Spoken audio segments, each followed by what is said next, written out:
I'm upstairs in my sewing room working on some projects right now. Just wanted to show you my sewing room in case you've never seen it.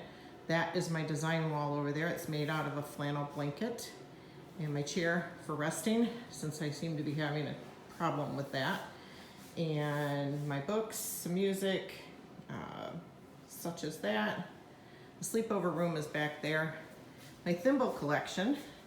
Not too many people know I have a thimble collection. Uh-oh, my reflection's in there. But anyway, here's my thimbles. There's a bit of a reflection. And always a bathroom for me. You know me, I need my bathrooms. That's the elf door. It's a short door, we call it the elf door. It goes to the garage attic, unheated. Here's some quilt note cards. I just fell in love with those a long time ago. Here's a card that Greg gave to me. Here's an elephant. One of my grandchildren made that. And my supplies are in my IKEA bins. I love those bins, they're so handy. And here are some other paintings. I did that one, paint by number. Cassie did this one. It's a paint by number. And then I added a little bit to it. Thomas made this one for me. It's a paint by number. This one is an original that Cassie made for me for Christmas. It is an elephant with butterfly ears. I absolutely love this. And this is my view out the window. Husband's out there in his pole barn working. And this is my sewing workstation over here. This is a koala cabinet that I purchased from an estate. And as you can see, the front folds down, the side swings in. That piece there can pull all the way out or go all the way in. This is my FOF machine, and this is a little table I had in the other house, and this is all I had. So I'm pretty blessed to have all this new stuff. Here's my FOF. Love that machine. It's been a great machine for me. This is a work table, and it folds down, both sides fold completely in, so it's only as wide as that set of drawers right there. So it's pretty cool. I have it up right now because I've been doing some cutting.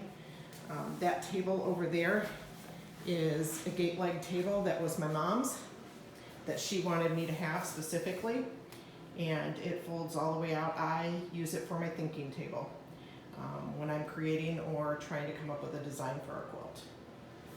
So I like to design a lot of my own quilts. And sometimes I just start making blocks with no plan in mind. The last one I did was for my bed. It's called the Unplanned Planned quilt. I planned to do it, but I had no plan. This is kind of heavy, but that's how that pulls out there. So that makes, now I'm trapped. But Ginger could come through because she can sneak right under there. This is the Viking Ruby Royal, designer Ruby Royal machine that I purchased that I'm just now figuring out how to use. I've had it for a couple of years now, and just haven't had the space for it since we didn't have the house ready. And it is a delightful machine. It really is. Greg helped me figure it out. I was getting a little frustrated. He took the legs off of this, which was an extension table, custom made. As you can see, it fits exactly around here. It even has space for the bobbin window to come out. And it has like 1,000,001 stitches. It does embroidery work, free motion. I just created a stitch, a straight line stitch for quilting. I'm not an embroidery person, so that's not really probably ever gonna happen. It's an older machine, so some of the computer stuff would have to be updated as well. Here's some pieces from the Michigan U of M quilt I'm making. I really don't know why quilters, this is the pattern I'm using for the block. I don't know why quilters take these humongous pieces of fabric like this and chop them up into dinky little pieces and sew them back together again. I completely think we're crazy, but that's what we do. This is the attic that's over the main part of the house, and I use it for the storage of all of my fabric. Everything is in a bin by color and color family, and I can find things quickly and easily. And then there's other things up on the shelves. Greg's put these great shelves up for me.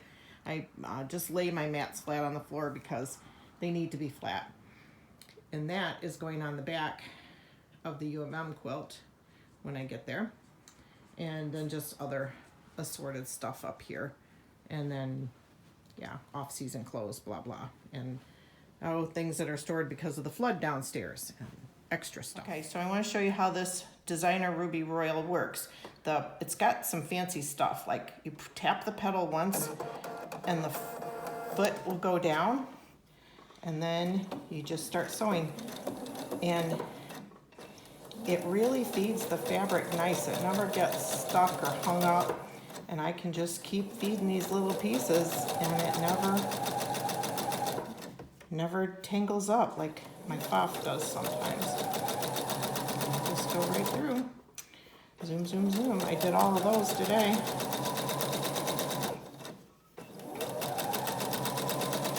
And these are the pieces for the 4 patches. And then when you're done, it even has this cutting thing, which I've never tried. And you push the button and it cuts the thread top and bottom. Look at that. Shazam. And you can push this button and the foot goes down. And that's the end.